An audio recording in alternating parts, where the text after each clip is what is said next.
चारों तरफ सन्नाटा छाया हुआ था। तब जिमी और रॉकी जिमी के बंगलों के पिछले वाले आंगन में जमीन खोद रहे थे। जिमी काफी रईस था। उसका बंगलो और आंगन 5 एकड़ में फैला हुआ था। लगभग आधे घंटे से वो दोनों एक बैग छुपाने के लिए जमीन खोद रहे थे। तभी जिमी ने कुदाल गड्ढे में मारी और खींची और उसकी आंखें फटी की फटी रह गई, क्योंकि कुदाल के साथ जमीन में दबा इंसानी कंकाल बाहर निकला था। जिमी ने कुदाल फेंक दी और गड्ढे से बाहर निकला। ये कंकाल किसका है जिमी? मुझे क्या पता, मैंने भी अभी देखा है। कहीं तेरे बाप ने इसकी जान लेकर इसे जमीन में दफनाया तो नहीं होगा ना? नहीं नहीं। क्या नहीं? तुझे पता नहीं क्या कि तेरा बाप कितना सनकी है? हमारे मैथ टीचर को भी उसने कितनी बुरी तरह से पीटा था। और वो तुम्हारा पहला नौकर, उसको तो इतना मारा था कि उसे अस्पताल में एडमिट कराना पड़ा था। लेकिन मुझे नहीं लगता कि उन्होंने किसी की जान ली होगी। और वो छोड़, हमें इस बैग को कहीं और छुपाना पड़ेगा, वरना हम दोनों की कोई खैर नहीं। उसके बाद उन दोनों ने वो गड्ढा बंद कर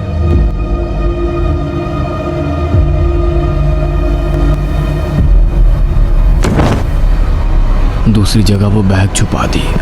और उसके बाद दोनों घर के गेट के पास आए। रॉकी बाहर से वापस घर जाने वाला था। जाते वक्त वो जिमी से बोला, अगर मैं सही सलामत घर नहीं पहुंचा और मेरी मौत हो गई तो समझ जाना कि मुझे उस आदमी के भूत ने मार डाला है। कुछ भी मत बोल यार, भूत नहीं होते। मैं बस देख रहा था कि कहीं तेरी फट तो नहीं गई। और वो वहां से निकल गया। जिमी अपने कमरे में चला गया। आज घर पर सिर्फ वो और उसके दादाजी थे, क्योंकि उसके मम्मी पापा 4-5 दिनों के लिए मुंबई गए हुए थे। कमरे में जाकर वो बेड पर लेट गया। कहीं सच में उस आदमी को पापा ने तो नहीं मार डाला होगा? जब उन्होंने रामू को मारा था तो वो अपना सामान लेने भी वापस नहीं आया था। कहीं वो कंकाल उसी का तो नहीं है? वो सोच रहा था। और उसके बाद लेटे लेटे उसकी आंख लग गई। इधर रॉकी बाइक से जंगल के रास्ते से गुजर रहा था। रास्ता सुनसान था। वो भी यही सोच रहा था कि वो कंकाल आखिर था किसका, आदमी या फिर किसी औरत का। तभी 2 हाथों ने पीछे से उसका गला पकड़ लिया। रॉकी घबराया और उसने रियर मिरर में देखा और उसकी दिल की धड़कन रुक गई। उसके पीछे एक डरावना आदमी बैठा हुआ था और उसका चेहरा खून से सना हुआ था। और तभी उसकी बाइक स्लिप हो गई और वो रास्ते पर गिर गया। उसका सर फट चुका था और उसमें से खून निकल रहा था। उसने सामने देखा तो वो डरावना आदमी उसी की तरफ देखते हुए रास्ते के बीचों बीच खड़ा था। और तभी रॉकी ने अपना दम तोड़ दिया। इधर जिमी अपने कमरे में सोया हुआ था। तभी किसी ने उसका पैर खींचा और जिमी बेड से नीचे गिर गया। उसने अपनी आंखें खोली तो उसके सामने वही खून से सना हुआ आदमी खड़ा था। उसने अपने हाथ पांव खोलने की कोशिश की तो वो पाया कि उसके हाथ पांव रस्सी से बंधे हुए हैं। उसने चिल्लाने की कोशिश की, लेकिन उसके मुंह पर पट्टी बंधी हुई थी। जिमी बहुत डरा हुआ था। वो आदमी जिमी को घसीटते हुए आंगन में ले गया, जहां पर जिमी और रॉकी को कंकाल मिला था। वहां पर पहले से ही गड्ढा खोदा हुआ था। उसने जिमी को उसके अंदर फेंका और ऊपर से मिट्टी डालने लगा कि तभी जिमी जोर से चीखा। वो नींद से जाग गया। उसने आसपास देखा तो वो आंगन में ही था, उसी जगह जहां पर उन्होंने गड्ढा खोदा था। उसे कुछ भी समझ नहीं आ रहा था कि उसके साथ क्या हुआ। अगर सपना कहे तो वो आंगन में कैसे आया? उसे आंगन में किसने लाया? वो डरा हुआ था, इसीलिए अपने कमरे में भाग गया।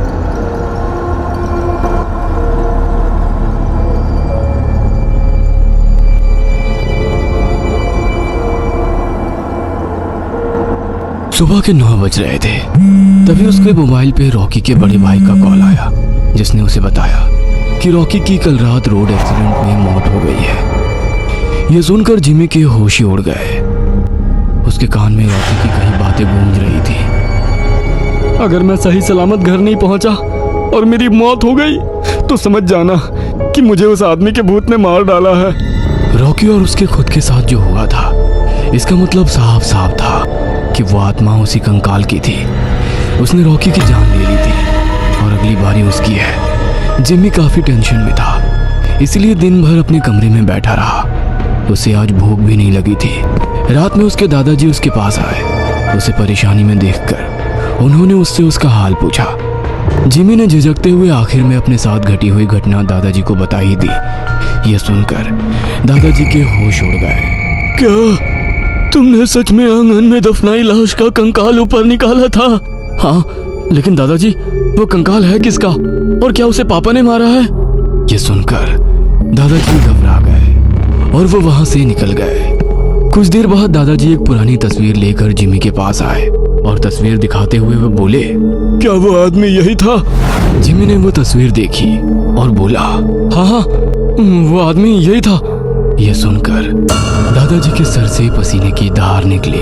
बेटा, तूने अनर्थ कर दिया।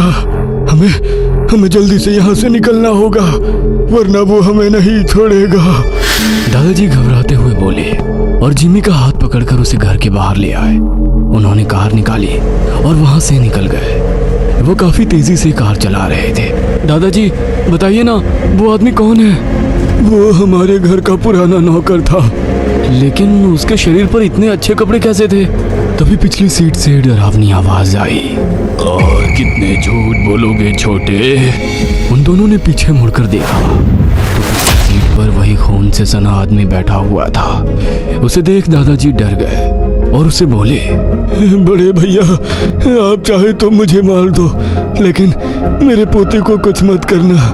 आपकी जान मैंने ली थी तो सजा भी मुझे ही दो। पहले तुम्हारा पोता मरेगा, उसके मरने के बाद तुझे जो तकलीफ होगी वह देखकर मेरी आत्मा को सुकून मिलेगा। और तभी कार रास्ते से पेड़ से जा टकराई। दादाजी ने अपनी आंखें खोली तो वो सीट पर ठीक ठाक बैठे थे, लेकिन जिमी के छाती पर शीशे का बड़ा टुकड़ा फंसा हुआ था। वो मुंह खोलते हुए दादाजी की तरफ देखने लगा और उसने अपनी आंखें बंद कर ली। दादाजी रो पड़े। उनका पोता इस दुनिया से चल बसा था, लेकिन उनके रोने की आवाज सुनकर जिमी ने अपनी आंखें खोली और बोला, और जोर से रो गंदी नाली के कीड़े, मुझे सुकून मिल रहा है। भैया, मुझे माफ कर दो, मुझसे गलती हो गई। तेरे पोते के शरीर को अग्नि नसीब नहीं होगी, जैसे मेरे शरीर को नहीं हुई थी। और फिर जिमी कार से उतरकर जंगलों में भाग गया। दादाजी को कुछ भी समझ में नहीं आ रहा था कि अब वो क्या करे, अपने बेटे और बहू से क्या कहे। उन्हें रास्ते से गुजरने वाले लोगों ने अस्पताल में भर्ती करवाया था। वो आंखें बंद करके बेड पर लेटे थे। तभी उन्हें अपने बड़े भैया की आवाज आई, तेरे बेटे और बहू आज तुम्हें देखने आने वाले हैं। दादाजी ने आंखें खोली तो जिमी उसके सामने खड़ा था। आज मैं उन्हें भी तेरे आंखों के सामने मार डालूंगा और तू कुछ नहीं कर पाएगा। नहीं नहीं भैया, ऐसा मत करो। लेकिन तभी जिमी दादाजी रो रहे थे, लेकिन तभी उन्हें एक तांत्रिक के बारे में याद आया जो उनके शहर में काफी मशहूर था, जिसका नाम त्रिकाल था। दादाजी डिस्चार्ज लेकर त्रिकाल से मिले और त्रिकाल को लेकर बंगले में पहुंचे। त्रिकाल ने अपने चेले को अग्नि जलाकर उसके सामने भभूत का घेरा बनाने के लिए कहा। तैयारी होने के बाद त्रिकाल तांत्रिक अग्नि के सामने बैठ गया। उसने कुछ मंत्र बोले।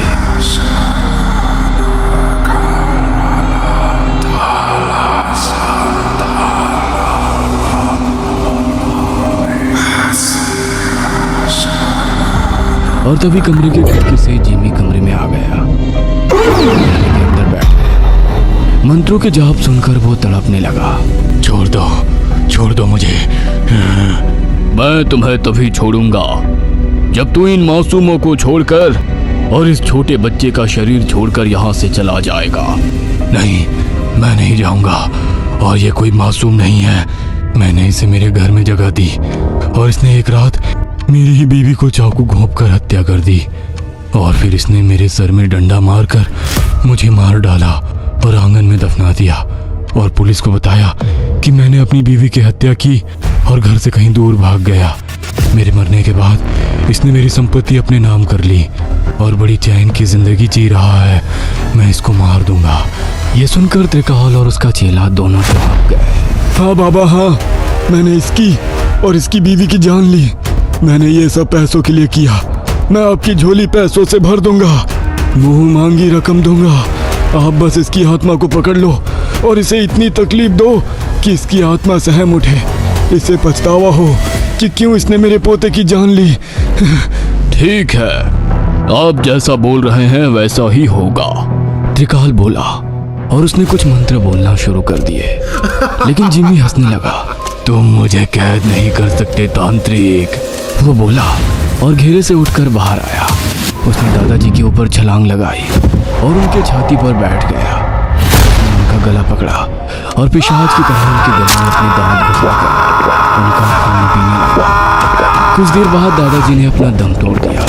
तब त्रिकाल बोला, तुम्हारा बदला पूरा हो गया, अब तुम जा सकते हो। नहीं नहीं, मेरा बदला पूरा नहीं हुआ है, मैं इसके बेटे और बीवी को ही मार दूंगा। अगर तुम नहीं गए तो मैं तुम्हें बोतल के अंदर बंद कर दूंगा और जमीन में गाड़ दूंगा, फिर तड़पते रहो जमीन के अंदर। नहीं नहीं बाबा, मैं चला जाऊंगा, लेकिन मुझे बंद मत करना। ऐसा कहते हुए वह जिमी के शरीर से धुएं के रूप में बाहर निकल गया और खिड़की से बाहर बह गया। यह देख चेले ने कहा, गुरुजी, आपने जानबूझकर उस आत्मा को घेरे से बाहर निकाला था ना? कुछ देर मौन रहकर त्रिकाल बोला, हाँ, लेकिन क्यों? क्योंकि मैं तांत्रिक हूँ और मैंने सिद्धियाँ इसीलिए प्राप्त की है ताकि मैं मासूम लोगों को भूत प्रेत आत्माओं से बचाऊं और भटकती आत्मा को न्याय देकर मुक्त करूं। मैंने उस अतृप्त आत्मा को तृप्ति दी है, उसके साथ न्याय किया है। ये सुनकर चेला संतुष्ट हो गया और वो दोनों वहां से चले गए।